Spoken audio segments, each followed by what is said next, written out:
আজ আমি তেলাকুচি শাকের রেসিপি নিয়ে হাজির হয়ে গেছি। হ্যাঁ বন্ধুরা, আসসালামু আলাইকুম বন্ধুগণ। তাজ ফ্রেশ ফুডে আপনাদের সবাইকে স্বাগত।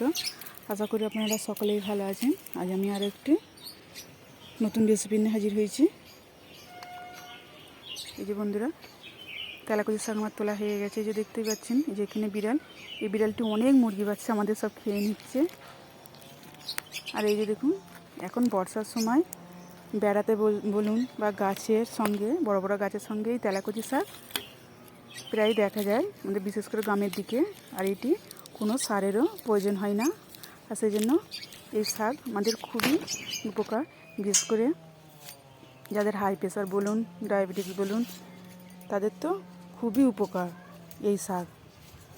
আর এই শাকটা আমার মনে হয় বাছাই একটু সমস্যা, রান্নার অত সমস্যা নেই, বাছতেই একটু দেরি হয় আমার মনে হয়। আর এই সময় এই শাকটি খেতেও খুব ভালো লাগে।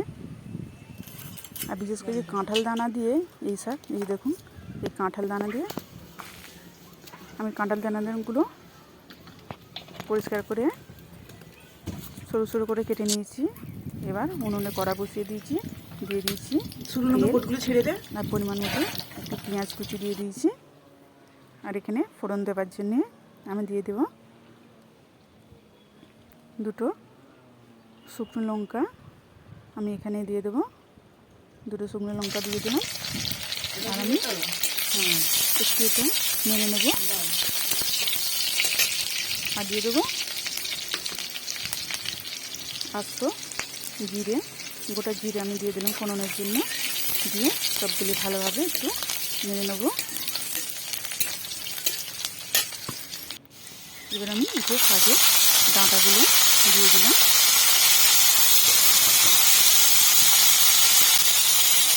আর আমি এখানে নিচ্ছি একটি মাঝারি সাইজের একটি আলুটা ওর সঙ্গে দিয়ে ভালোভাবে একটু নেড়ে নিচ্ছি।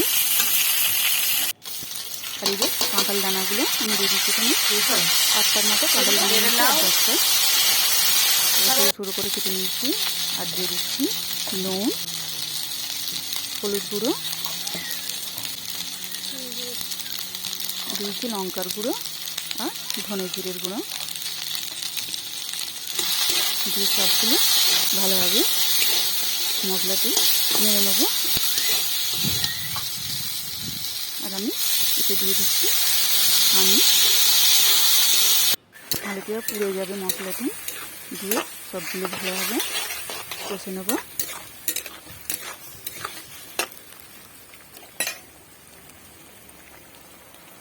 আর আমি এখানে 6-7টা রসুনের কোয়া নিচ্ছি, সেটিকে একটু থেতো করে এর মধ্যে দিয়ে দিচ্ছি।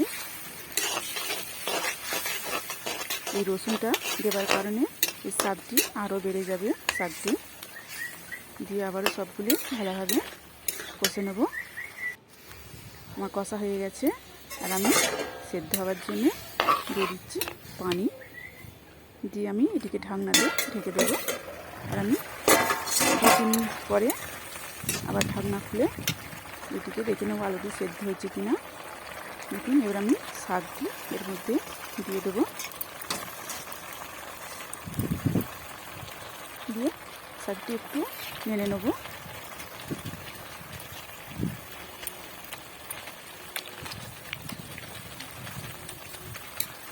শাকটি একটু নাড়াচাড়া করে নিয়ে আবারও ঢাকনাতে ঢেকে দেবো, নাহলে শাকটি সেদ্ধ হবে না। আবারও 2-3 মিনিট পর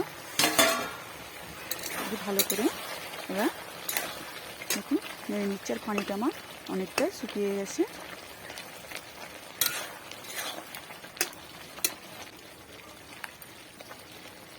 বন্ধুরা, ভিডিওটি যদি আমার ভালো লেগে থাকে, লাইক, কমেন্ট অ্যান্ড সাবস্ক্রাইব করে বেল আইকন প্রেস করে অল করতে ভুলবেন না। প্লিজ সাবস্ক্রাইবটি করে দেবেন। দেখুন, ঢাকনা খুলে আবারও যে কতটা শুকিয়ে গেছে আর কতটা মাখা মাখা হয়ে গেছে দেখুন। আর দেখতে কত সুন্দর লাগছে। আর এটি খেতেও অসাধারণ, গরম ভাতের সঙ্গে এটি খেতে খুবই ভালো লাগে। দেখুন কতটা মাখা মাখা হয়ে গেছে। আমি আরও একটু মাখা মাখা করে নেব। এই যে দেখুন, তুলে দিই কড়া থেকে। এবার আমি একটি জায়গায় তুলে নেব। হ্যাঁ বন্ধুরা, একবার হলো এরকমভাবে এই শাকটি রান্না করে খেয়ে দেখবেন আর আমাকে কমেন্টে জানাবেন কেমন হয়েছে।